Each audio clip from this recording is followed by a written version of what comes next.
जी, तो कहानी हमने पढ़ ली है। आप लोगों ने भी कहानी को पहले गौर से पढ़ना है और उसके बाद फिर इसकी मश्क पे आना है। तो ये है सफ़ा नंबर 157 उर्दू की किताब का। इसका पहला सवाल है, नीचे दिए गए जुमलों में कुछ अल्फाज के नीचे लकीर लगाई गई है, अल्फाज के दुरुस्त मायनी के गिर्द दायरा बनाएं। नंबर 1 पे है, किसान ने अपने बेटों को लकड़ियों का एक गट्ठा तोड़ने को कहा। गट्ठा मायनी मजमुआ, यानी कि जो इकट्ठा हुआ हो, यानी लकड़ियाँ जो इकट्ठी बांधी गई हों उसको क्या कहेंगे? गट्ठा। गट्ठा मतलब मजमुआ, तो हम मजमुआ को सर्कल करेंगे। दूसरे नंबर पे है, इत्तेफाक में बरकत है। इत्तेफाक में बरकत है, इत्तेफाक मतलब मिलजुल कर रहना, ऑप्शन जीम। इसके बाद है, ऐ मेरे खुदा मेरे बेटों को हदायत दे।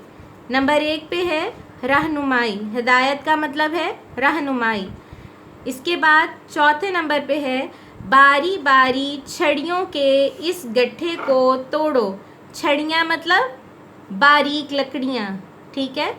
मोटी लकड़ी को तो लकड़ी ही कहेंगे और जो बारीक बारीक लकड़ियाँ होती हैं उनको क्या कहते हैं? छड़ियाँ। बारी बारी छड़ियों के इस गट्ठे को तोड़ो, यानी कि बारीक लकड़ियाँ। सवाल नंबर 2 है, इन अल्फाज के जुमले बनाएं। यहाँ पे अल्फाज जुमले हैं जो बुक पे ही करने हैं। पहला लफ्ज़ है हदायत, हदायत का मतलब है रहनुमाई। दूसरा लफ्ज़ है इत्तेफाक, इत्तेफाक का मतलब है मिलजुल कर रहना। गट्ठा का मतलब है मजमुआ, जमा किया हुआ। छड़ी का मतलब है बारीक लकड़ी। इसके बाद है सवाल नंबर 3। सवाल नंबर 3 है, तस्वीरों की मदद से कहानी लिखिए।